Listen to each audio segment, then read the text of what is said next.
तिरिया लो जल्दी पिठार के व्यवस्था करू जल्दी हमरा दोसरो जजमान लग जाय के छे।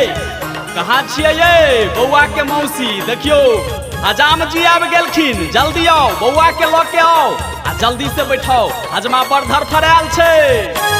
रो हजमा धीरे धीरे कटी है बौआ के केसर देबो नया सने Sarna.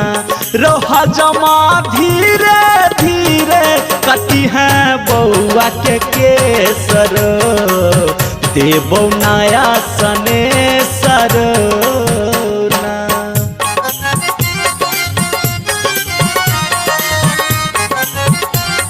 Presented by DD Production House, Sakri.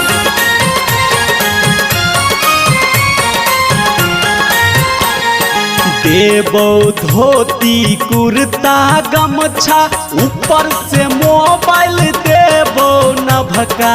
देबो धोती कुर्ता गमछा ऊपर से मोबाइल देबो नभका। रो हजमा मोबाइल देबो नभका। रो हजमा हजमिनिया देबो नभका। डरे सर देबो नया सने Sarna.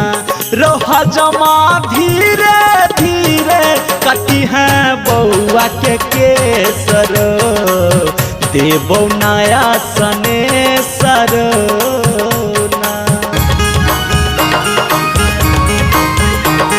Presented by DD Production House, Sakri.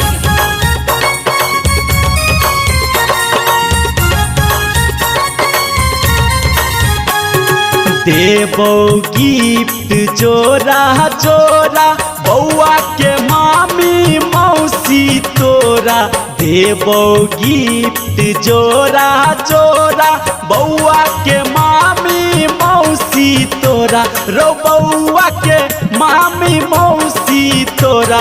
रो हजमा ओकरा लो के घूमी है तू विदेशर देबो नया सने सरना।